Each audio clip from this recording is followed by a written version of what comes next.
more sustainable future. MN350 is one of the groups that's pushing for this transition to protect our futures. You can even get involved too. That's great, especially since I'm concerned about pipeline projects like Line 3. How can I help MN350? Just find them on Facebook or visit mn350.org. Hey Cudahy to all my friends and relatives in 4 directions. This is Robert Pilot of Native Roots Radio presents I'm Awake. I'm here to ask you for your support. Finding honest Native-centered news is not easy. But with your support, we're able to provide accurate information about Standing Rock, Line 3, treaty violations, and COVID-19 in our Native communities. Please visit Native Roots Radio Network on Patreon and donate if you can. That's Native Roots Radio Network on Patreon. Pinigigi, and thank you for your support. Navigating COVID while protecting yourself can be difficult. Fortunately, there's a hotline you can call with any questions. The Department of Indian Work St. Paul partnered with the Minnesota Department of Health to open the Twin Cities American Indian COVID-19 hotline. They provide information on vaccines, booster shots, and testing sites. Right now, booster shots are available to anyone over the age of 18 for those who are eligible. The Twin Cities American Indian COVID-19 hotline can also help with housing, food, medical, and educational support. If you or someone you know has questions about COVID-19, vaccinations, booster shots, or testing, please call 651-304-9986. Again, the number is 651-304-9986.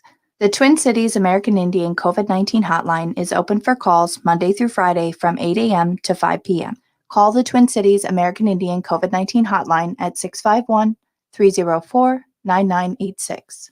Minnesota has the only original wolf population in the continental United States, and 80% of Minnesotans believe the wolf should be protected. Howling for Wolves is asking Minnesotans to respect our true wildlife manager, the wolf. Their survival is critical to our ecosystems, our communities, and even our economy. As highly intelligent animals with strong social bonds, Minnesota wolves deserve to be protected and admired. Learn more at howlingforwolves.org.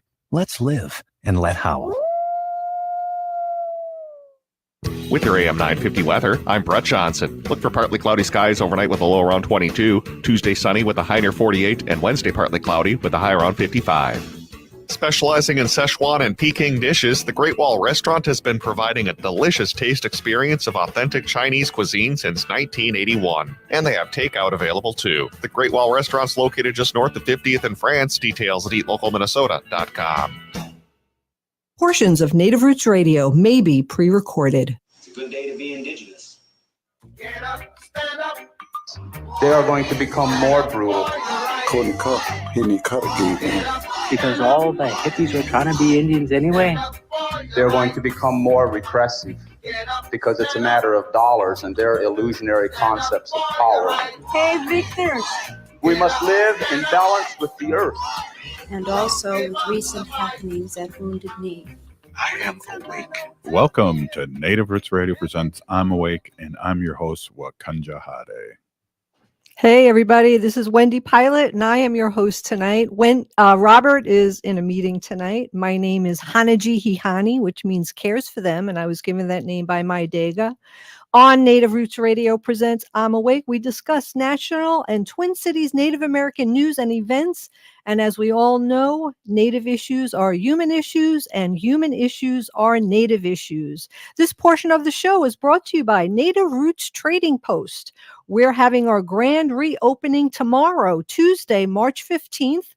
We're located at 700 Nicollet Mall in downtown Minneapolis, and we're on the first floor of the Dayton's building. So come on out and check us out. We have a lot of Native American art and merchandise for sale. We have beaded and sterling silver jewelry, paintings and prints. We have scarves and candles, t-shirts, jean jackets, soaps, lotions and creams, and so much more. And they are all either Native American designed and made or designed. So I'd like to once more congratulate our own Ogama Ganuokwe, her and her family, for their newborn baby daughter. Her name is Nova. And we want to congratulations her and her family for the beautiful baby girl. And I just want to say, I want to thank Gina Peltier. She's going to be holding the fort down while Ogama is away. So Gina Peltier, Gina is a powerful climate activist, is a citizen of the Turtle Mountain Band of Chippewa Indians, and she works at Honor the Earth. And later, Gina will be interviewing her brother, Ernest Oppegaard-Peltier, who is running for election to the U.S. House to represent Minnesota's 7th Congressional District. And as always, on Monday, we have the pleasure to talk to Dr. Antony Stately. He's a PhD executive officer and president at NACC, which is the Native American Community Clinic here in Minneapolis. But first, let's get to Gina Peltier for some updates. Hello, Gina. How are you? Hey, Wendy. How are you? Thank you so much for having me on tonight. Yeah, thanks for holding down the fort and taking Ogama's place while she's away. You're doing a fantastic job, by the way, so I really appreciate it. Thank you so much. Well, Ogama is big shoes to fill. She does an amazing job, so I'm just trying to help whatever I can. Yeah, great. So what kind of information do you have for us tonight? Well, first, I'd like to start out by thanking Little Mike and Funny Bone for being on Friday's show. They were really, really awesome to talk with. And of course, to learn more about how you can check out their stuff, you just go to mikebonemedia.com. And then I would like just to start off with mentioning the life-threatening project, the Huber project, that it is possibly going to be located outside of the city of Cohasset in Minnesota. It's a very life-threatening, especially to our environment, could cause a lot of damage. So to learn more and to take action to demand tribal consultation and an environmental impact statement, just go to www.protectmmforest.org.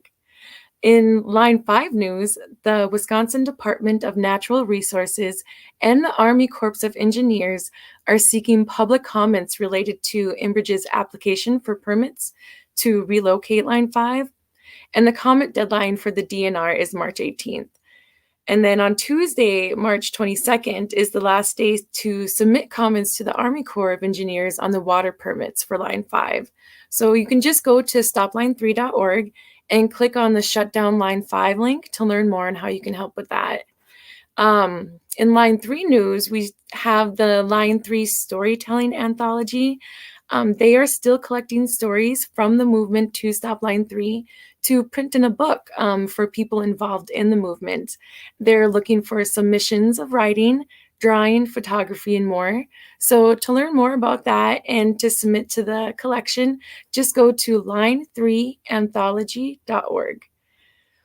Let's see, what else do I got for you? More Line 3 news. It looks like on Tuesday, March 15th at 7 p.m. Central, there will be a film screening.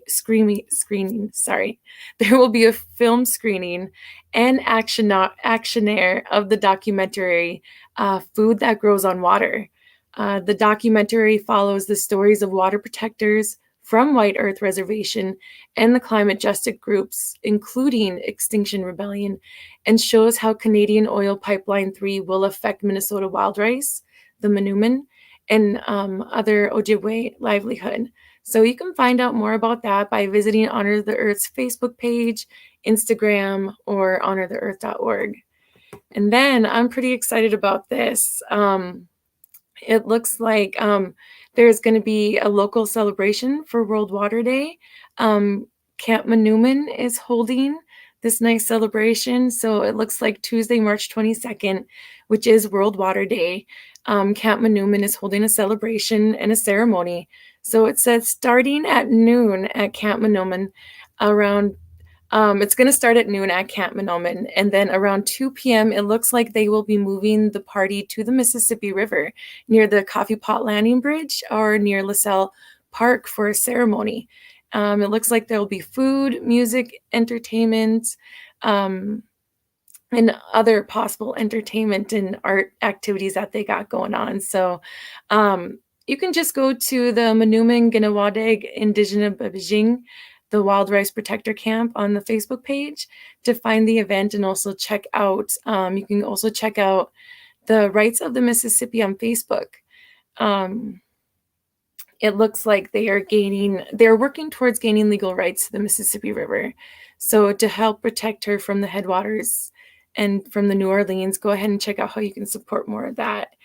And then I think I have one more thing for you guys, if that's all right. It looks like tomorrow in St. Paul, Minnesota, we chatted about this a little bit last week. Representative Heather Keeler is introducing that bill. And it looks like tomorrow at 8:30, the House State Government Finance Committee will discuss a proposal authored by Representative Heather Keeler to recognize Indigenous Peoples Day as a state holiday rather than Christopher Columbus Day.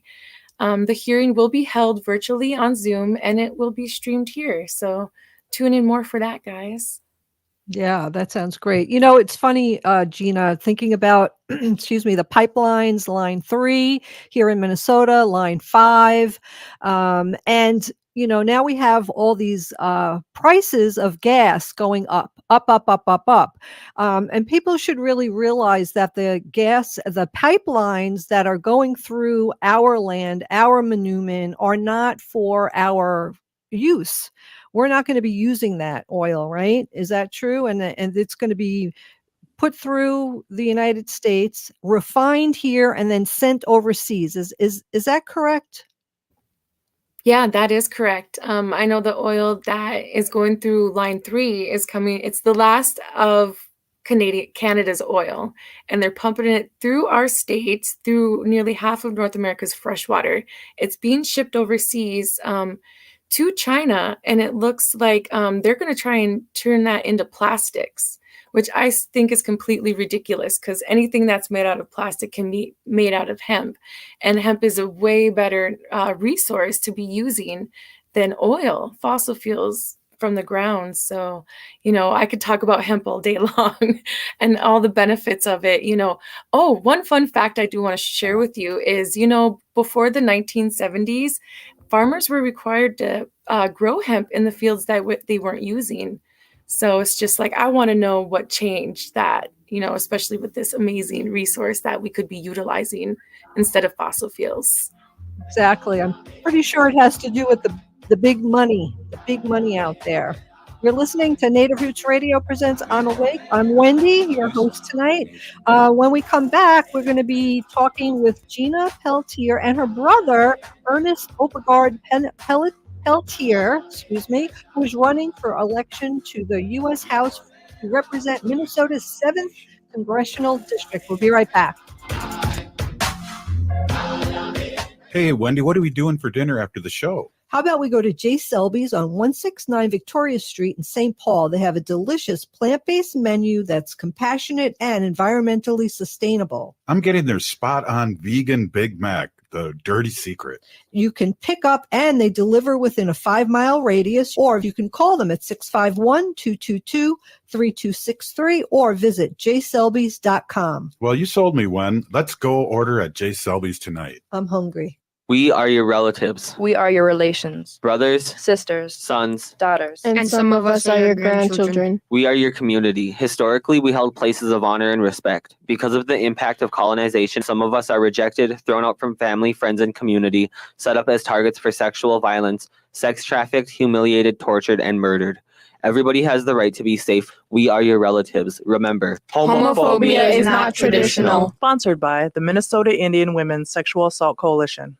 Hey, Ogama, I've been hearing a lot about this term, climate justice. What is that? Climate justice is recognizing that the negative impacts of climate change don't affect all people equally. It also means transitioning from a fossil fuel-based economy to a more sustainable future. MN350 is one of the groups that's pushing for this transition to protect our futures. You can even get involved too. That's great, especially since I'm concerned about pipeline projects like Line 3. How can I help MN350? Just find them on Facebook or visit mn350.org. The Senior Linkage Line is a free statewide service of the Minnesota Board on Aging in partnership with Trellis. I have volunteered with seniors nearly 15 years, working alongside their compassionate team. I am honored to partner with Trellis as we help our elders find housing, compare costs of Medicare prescriptions, and learn how to avoid fraud and scams targeting seniors. We help our elders optimize well-being as they age, and we can help you too. Reach out today at trellisconnects.org.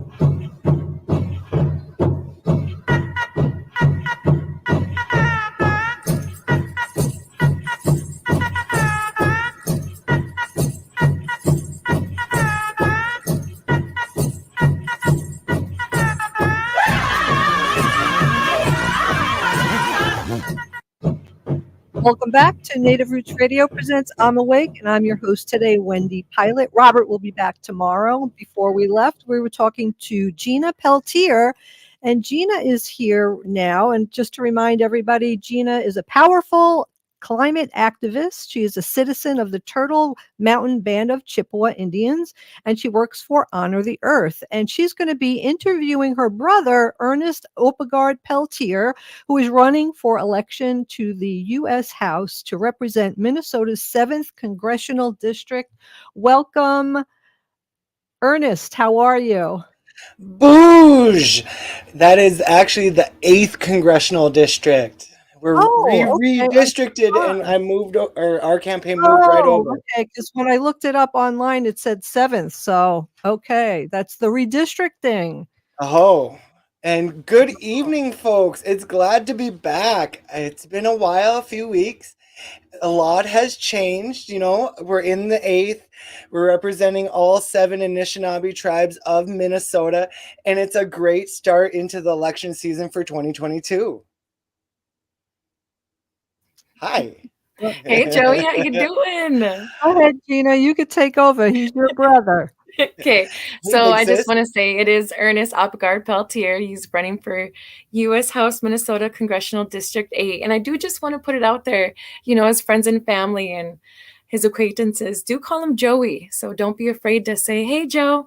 I always like to say Joey for Congress. You know, I have no shame. I'm a very proud big sister. But we should really jump right into it so we can get as much information out to everyone. So Joey, with you running, my biggest question, you know, because it's something I like to bring to the front, you know, is how are you engaging the youth? Oh, that's a good question. That's actually a question that hits home really deeply. You know, it's something that I've been doing for the past 17 years as a community organizer. And starting off, you know, with something that great-grandmother Mary Lyons, who is an Ojibwe elder in the movement and also from Leech Lake Band. Great-grandmother Mary Lyons, who also authored Wisdom Lessons, Spirited Guidance from an Ojibwe great-grandmother. Well, she directed our campaign to carry ourselves with a good heart, you know, to inspire folks that don't normally engage, who have been disenchanted and disenfranchised by our colonial system that we have. We have a strong social media presence with regular posts, videos, and the followers and subscribers are continuously growing. But we still need folks to help, you know, hit that like and share button on all of our social media posts to help it bring our campaign up in those algorithms so we can get out there and, you know, reach everyone. Something that we're also doing is we're working with local Indigenous leaders and organizations doing direct outreach, cultural and leadership gatherings that reaches the youth and our younger families. I love it. I love all of it. That sounds amazing. So how are your prospects for the 8th? Oh, we're going to win. We're going to win. We are building a huge coalition, like I said, with local organizations, local political leaders, candidates, and we're inspiring folks to become engaged. Unfortunately, the DFL chair in our recent calls a couple weeks ago shared that the DCCC, which is the Democratic U.S. House organization, doesn't share our same confidence. It was told to me that any Democratic candidate cannot win in the 8th. You know, and that kind of brings with their lack of heightened influence and reach within to our region, which sits perfectly fine with our campaign, as that leads, as our campaign leads with an indigenous mindset of sovereignty. And we don't care much for national interests or entities meddling with our local communities. It also means that our campaigns will not be high on the list to receive national party funding like our competitor on the Republican side, who is getting funneled in, big money donations and war money donations. And that is why, we need as much help from our community as possible to get past that finish line. From door knocking, helping hold, or just even attending our events, liking and sharing our content on media. And of course, we need those donations. Oh yeah. And that's just it. Working this campaign is full time. I could just imagine you are so busy. But people can go to, what is it? Just a quick plug out there. What is it? EJOP3.com. That's Ernest Joseph Oppegaard-Peltier III.com. Yeah, and I've seen firsthand how busy you've been. Oh, Wendy? Yeah, I have a quick question here. Since I made the mistake of saying District 7, and with the redistricting, now you're District 8. Was that good for you or bad for you? Ultimately for the Congressional District, the U.S. House District, that is in favor for us. We've had BIPOC-led organizations go through the redistricting, and they put the 8th as mostly 50-50 leaning. So that's 50 Democrats, 50% Republicans, which means a huge indicator of how campaigns are going to do is how much they're going to engage folks that don't normally engage to come turn out. And since we don't have like a demagogue, a fake populist like Donald Trump or Representative Grosso who runs on his coattails, being able to run out there and push all this fake good rhetoric, labor class rhetoric, but it's fake. They don't plan on doing it. So without them being a huge player, that gives us the chance to work with those youth, work with those younger families, and help turn out in, at the end of the year. Mm-hmm. That sounds good. Will you be doing much door knocking? Oh yeah. One of our major campaigning tools is door knocking, going to the doors, saying, hey, dropping off some printed literature and, having those deep conversations and connections. Yeah, I think that's really important. Sorry to barge in, but go ahead, Gina. No, those are great questions. And you go ahead and chime in whenever you want, Wendy. Let's see. So everyone calls you a community organizer. What does that mean to you? It means better than a politician. Oh, wow. Well, that is what I do. And I'm currently glad to have a paid position to currently do my dream job, which is being able to work locally, build our community up, build those networks, and help bring those connections from neighbors that allow our community to promote individual and familiar growth, which is key to building a strong community. That is the goals of what I do. What I actually do, I'm a Joe of all trades. I fill in spots that need to be filled in organizational structures. I make graphics for endorsement posts like I did today for the DFL's Native Peoples Caucus. I provide regulatory knowledge like how to form a NGO C3 or C4, the tech work around building organizational infrastructures like contact databases, email templates, to public speaking or moderating like structured conversations, to just being a body or a gopher for organizers that need help with events or presentations. Recently, I was just asked by Jason Schoening, who is also a community organizer here and a co-owner of an indigenous shop in Bemidji called the Happy 420 Merch Shop, if their group that he's organizing needs to file for a C3 status for the amount of donations that they are requesting for their legalization event next month.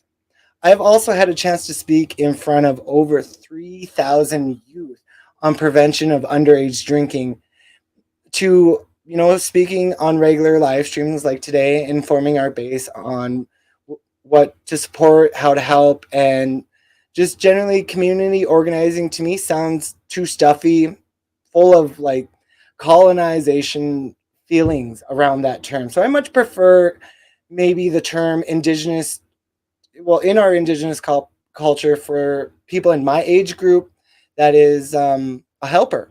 You know, I'm too old to be a youngin and I'm too young to be an elder. So what am I? I'm a helper, and that's what I do. I help our family, I help our community, I help our movements get to places where they need to, and I put a hole into all those holes, or excuse me, I put a block into all those holes into all of our organizational structures. That's what I do as a community organizer and a helper.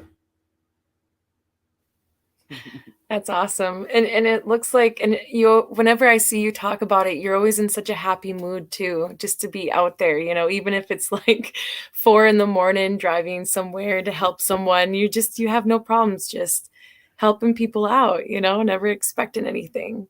Like I said, it's my dream job. I get to hang out with my friends and my family all day, and I get to do awesome events, make food, talk with everybody. And I can't imagine doing anything else, and which quite frankly scares me when I leave for Washington next year. What are we going to do? So something that our campaign has considered, and something that I've talked about with my husband, is, we're going to have to fund a youth, a younger indigenous folks within our community to do what I'm doing currently. And as a congressperson, we budget that into our budget every month to actually afford a $3,000 wage for someone to pick up where I left off. So it's cool. I'm a little bit nervous, but everything seems to be working into where it needs to be. Thank you so much, Ernest, aka Joey Oppegaard-Peltier. You're running for election for the U.S. House to represent Minnesota's 8th Congressional District, and we'll be right back after this short break. Stay with us. J&S Bean Factory is a native-owned, community-supported, cozy, artsy coffee shop which offers roasted on-site beans, live music, and baked goods. Relax in the beautiful outside patio. City Pages writes, voted top 10 coffee shops. Tucked into a quiet corner of St. Paul's Highland Park neighborhood, this coffee shop roasts beans on-site from the best coffee-growing countries in the world. Located at 1518 Randolph Avenue, St. Paul. The good stuff.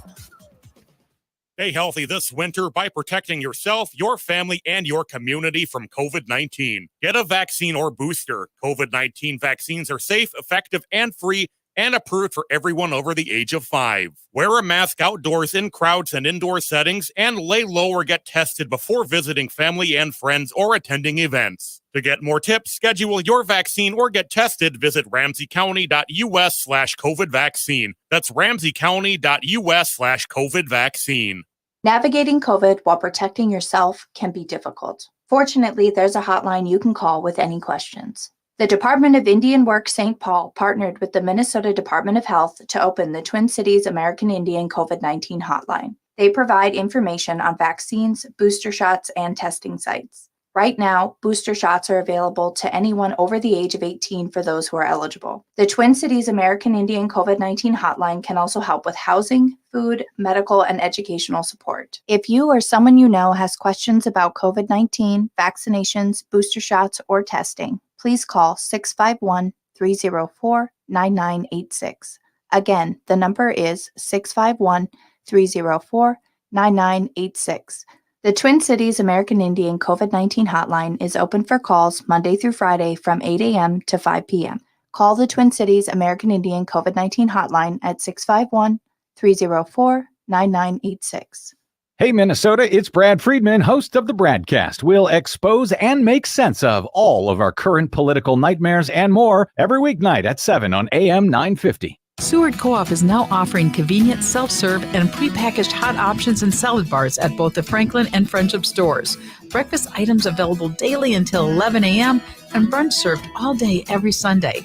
Their weekly lunch and dinner menus highlight cuisines from around the world. They offer vegan, vegetarian, and gluten-free options daily. 95% of the ingredients used are organic from small-scale, local community food producers whenever possible. More at seward.coop. For over a year, Minneapolis educators have been fighting for a fair contract. Meanwhile, Superintendent Ed Graff digs in, refusing to give our kids what they need to succeed. Our students can't afford to wait. We're the Minneapolis Federation of Teachers. We believe every child, no matter the color of their skin or where they come from, deserves a safe and stable school. With smaller class sizes, more social workers and counselors, additional resources for special ed, our students deserve stability, which means paying education support professionals a living wage. With district reserves that have doubled to $125 million and $250 million in federal dollars, MPS can afford it. It's time for real change. Tell Superintendent Graff and the school board to agree to a fair contract. Together, we can provide safe and stable schools for every child. Paid for by the Minneapolis Federation of Teachers. With your AM 950 weather, I'm Brett Johnson. Look for partly cloudy skies overnight with a low around 22, Tuesday sunny with a high near 48, and Wednesday partly cloudy with a high around 55. Specializing in Szechuan and Peking dishes, the Great Wall Restaurant has been providing a delicious taste experience of authentic Chinese cuisine since 1981. And they have takeout available too. The Great Wall Restaurant's located just north of 50th in France. Details at eatlocalminnesota.com. Hi, this is Representative Sharice Davids from Kansas. I'm Ho Chunk, and you're listening to Native Roots Radio. We are Elusive. Hey, welcome back to Native Roots Radio presents I'm Awake. I'm Wendy Pilot hosting tonight. Robert will be back tomorrow. Before we left, we were talking with Gina Peltier and her brother, Ernest, also known as Joey, who is running for election to the U.S. House to represent Minnesota's 8th district. So welcome back. We're waiting for Dr. Stately, and Dr. Stately is the executive officer and president at NACC, which is the Native American Community Clinic here in Minneapolis. He usually joins us on live on Facebook, but he is not able to do that. So they're trying to get him on the phone. So we're waiting for that. But while we wait, Gina, why don't you and your brother also have a little bit more of a conversation and let his people know what he stands for, why he's running, and all that good stuff. Yeah, Wendy, thank you so much. And big thanks to Robert, too, for giving us this chance and this opportunity to, spread the good word about everything that's going on. Exactly. We like to have good people in office who work for the people. So that's what we're all about. Yeah. So I guess I'll just go ahead and move forward and ask some questions I got. I guess, Joey, people probably think since I'm your sister, I'm going to take it easy on you, but I'd really like people to see how smart you are. Cause growing up, I was a little jealous how smarter you were than me. You could easily just, go to class and get straight A's, didn't even have to worry about bring home homework cause you already had it done. But anyways, moving on. So when elected, your decisions, statements, and actions will impact the entire nation. So what are your thoughts, if you don't mind, about the conflict over in Ukraine, if that's all right? Oh, that was a hardball. You're not lying about that. Well, truly, honestly, I don't believe that the American people want to enter another war, especially another war with a nuclear power such as Russia.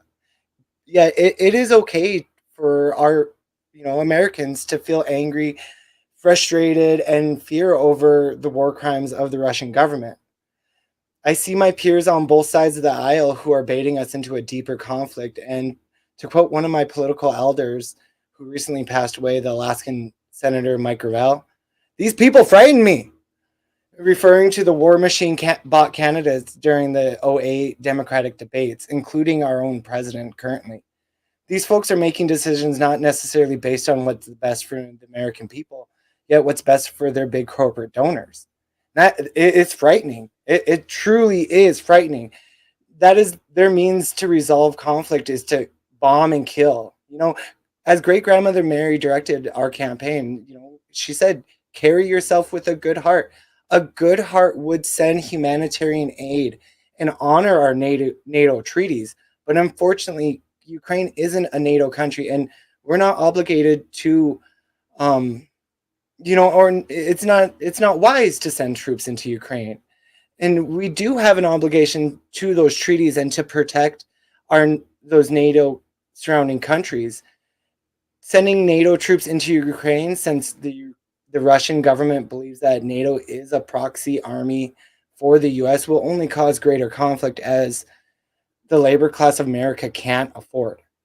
Remember, it's the Black, it's the natives, it's the BIPOC and labor class youth that are targeted in military recruitment. It is our family members that are being sent to these foreign country wars, imperial wars that have a lot to do with resources and conquest. We can't allow any more of our children to be sent over to these senseless military conflicts, especially when we can resolve these conflicts peacefully. Honestly, those peaceful means might mean that we might have to step back from this European conflict as much as to allow Russia to gain control of the Ukraine. What is happening in the Ukraine isn't unseen. It hasn't, it's been a point of contention between the US and Russia for decades. And we saw recently the Russo-Ukrainian war that started in 2014 that prompts NATO, as I mentioned earlier, being seen international as a proxy army for the US, and has been pushing wars and doing drills on the Russian-Ukrainian border throughout the Obama and Trump administration. And it was only a matter of time before that Russian bear came out of his cave. I don't have confidence in the Biden administration to resolve our engagement without pushing us into a third war, but I have hope. After we do resolve this conflict, though, we needed to dissolve NATO entirely, and Congress needs to take back the power to wage military conflicts from the president. We need to have that transparency that comes with an every morning vote of our congressional leaders to see who's drumming the war beat and who's keeping us in these military conflicts. It's just, it's scary. It's frightening. We have the right to be frustrated, but we need to be honestly careful on how we engage Russia and this Ukrainian conflict. And our first methods of engagement should be matters of peaceful negotiation. Wow. Thank you, Joey. I appreciate that. Your thoughts on that. I think we need to go to break right now. Can we have a commercial coming up here? We'll come back in a little bit. We'll be back with Gina and Joey, and hopefully we'll get Dr. Stately on the line. So we'll be back after this short break. You've been listening to Native Roots Radio presents I'm Awake.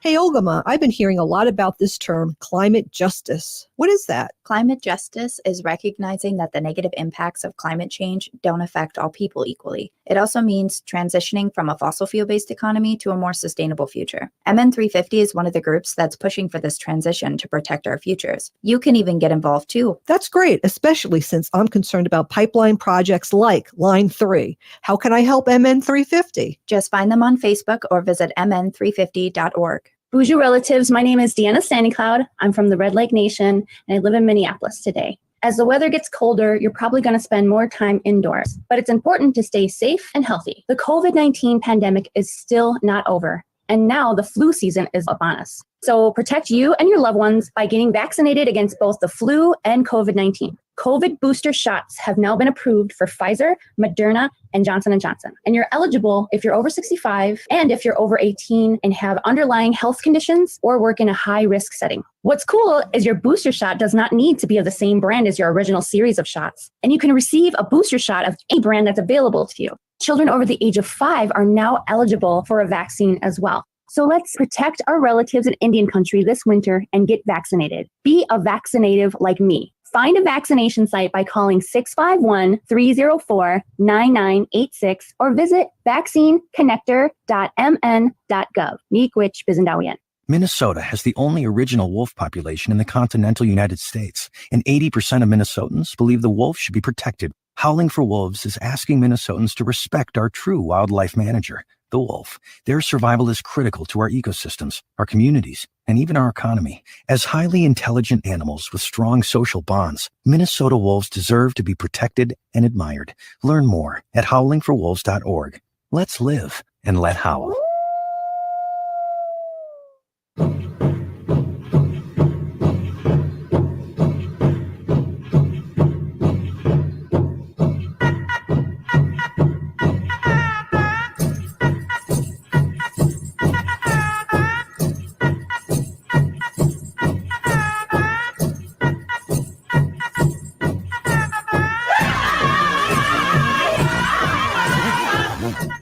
And welcome back to Native Roots Radio presents I'm Awake, and I'm your host today, Wendy. Robert will be back tomorrow.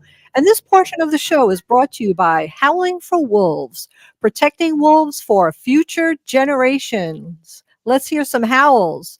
Howl! All right.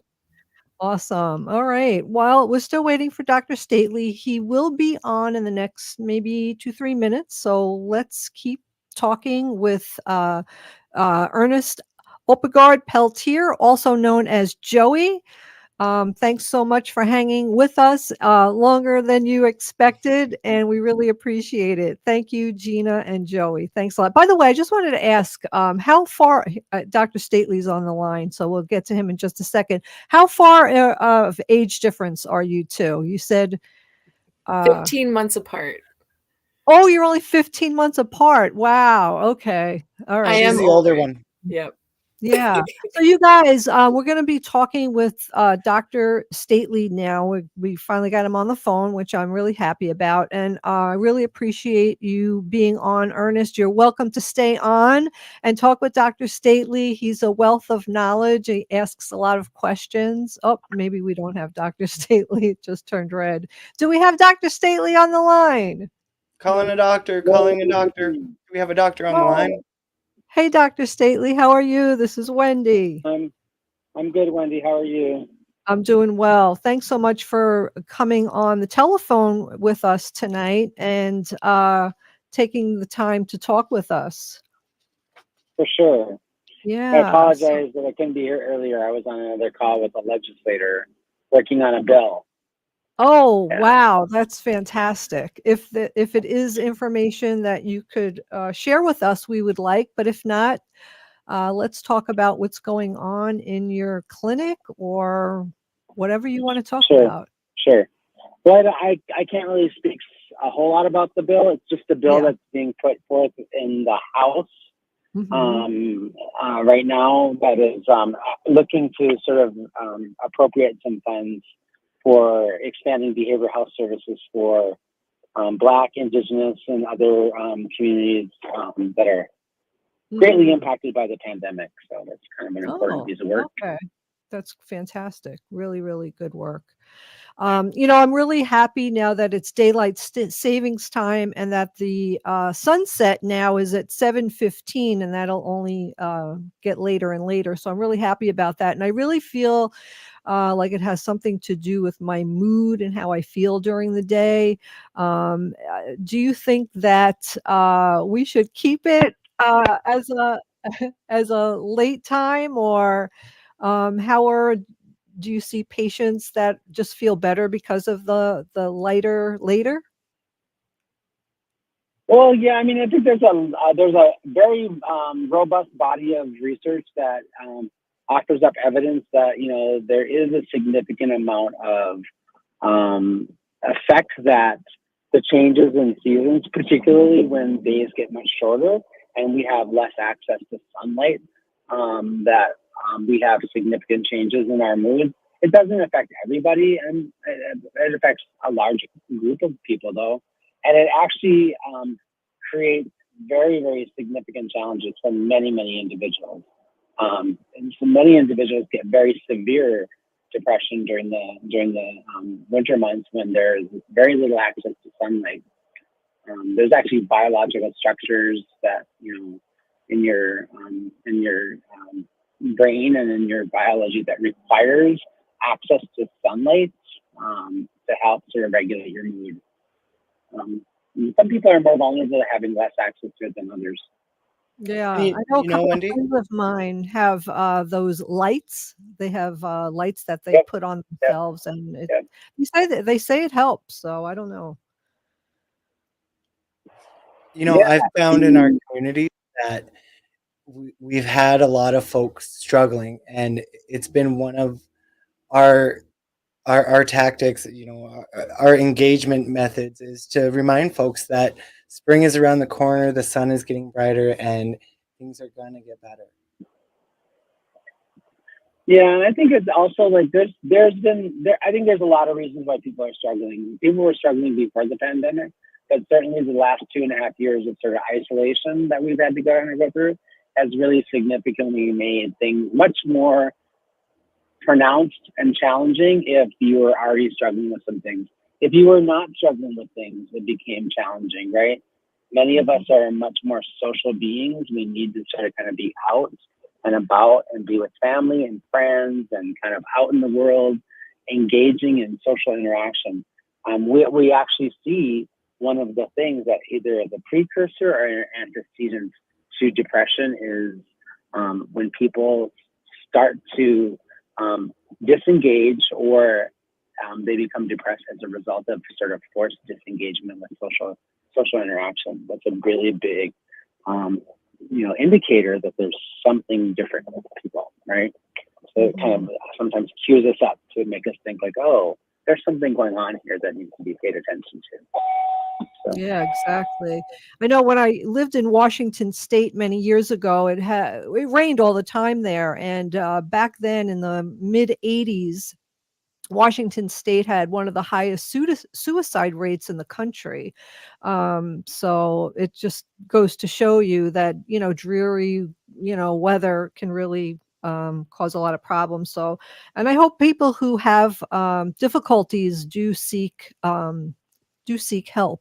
So, Yeah, for sure. I lived in yeah. Seattle for 5 years, and I will tell you that I loved it. I loved the weather.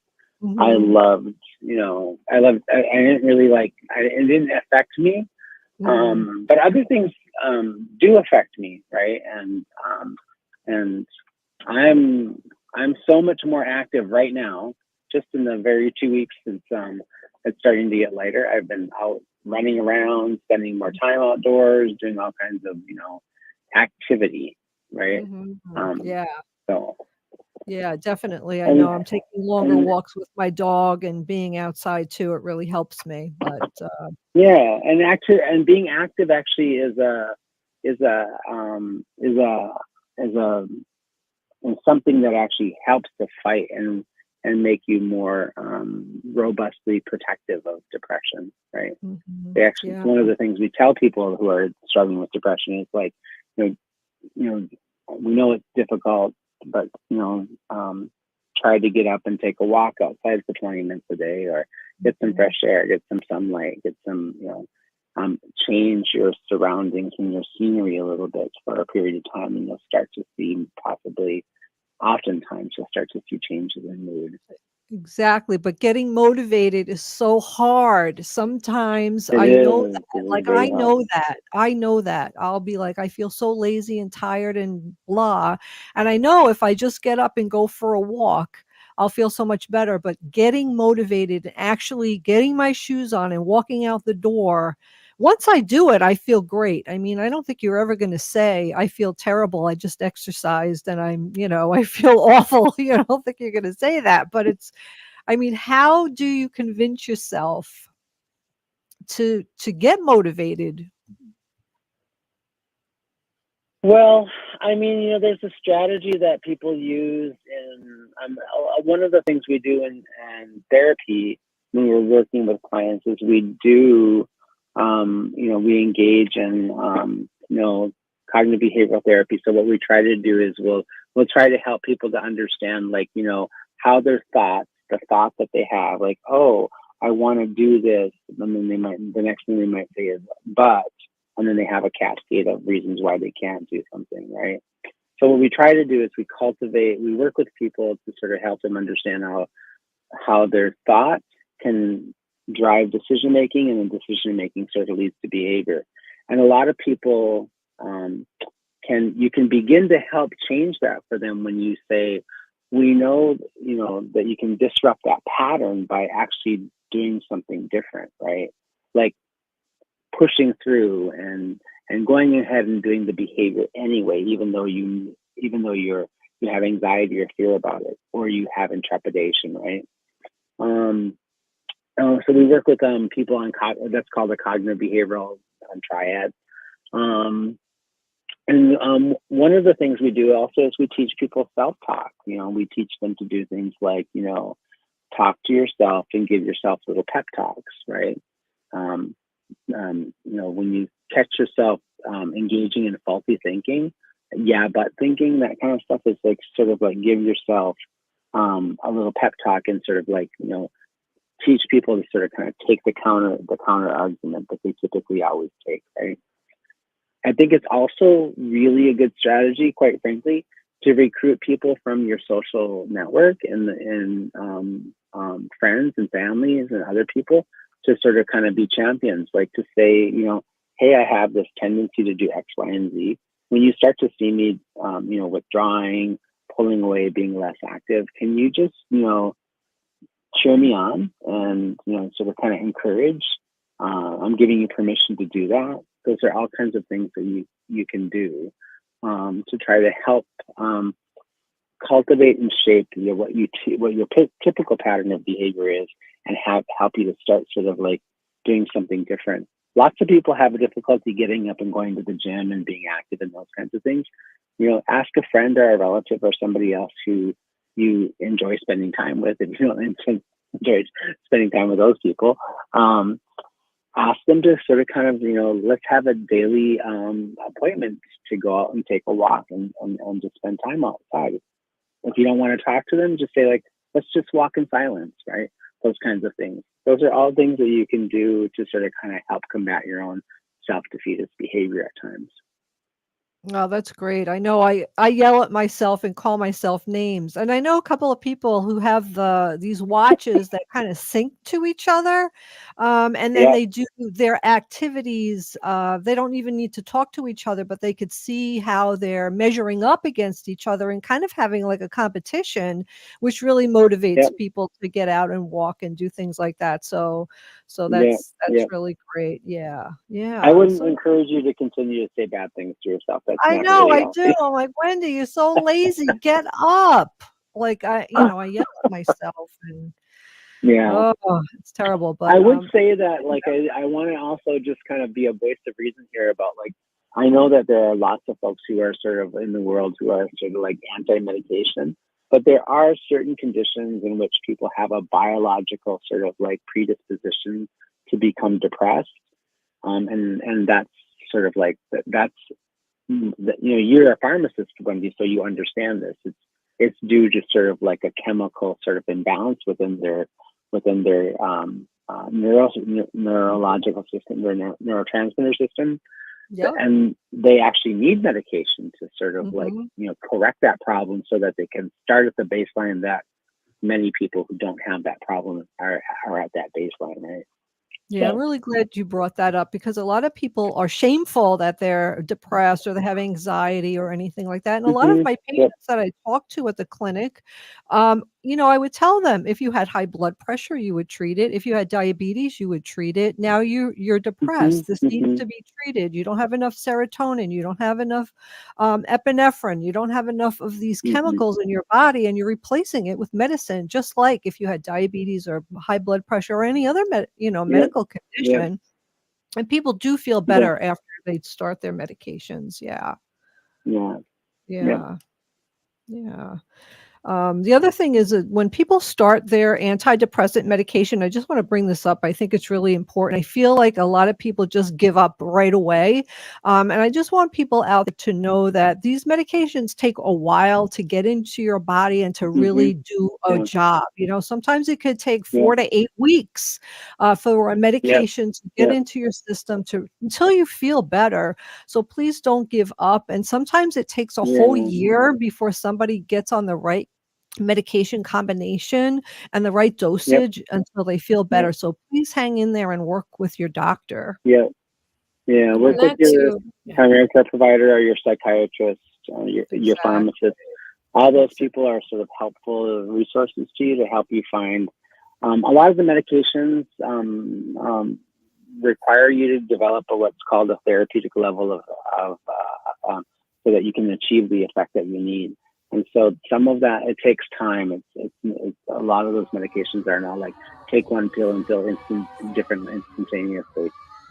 Right. And people do feel like, you know, hey, I've been on this medication for a week and I still feel the same. So hang in there and talk with your doctor and psychiatrist and your, Dr. Stately, thank you so much for being able to join us. We really, really appreciate it. And I hope with the conversation that we had tonight helped some people and they feel better and they'll be able to do, not talk bad about themselves or to themselves, but talk really good to themselves and get themselves motivated to work really hard. Absolutely. I really, really appreciate it. That was Dr. Stately, Executive Officer and President at NACC, Native American Community Clinic. I want to thank Gina Peltier and her brother Ernest, also known as Joey Oppegaard-Peltier. We'll be back tomorrow. Patrick here for Zero Res. Believe it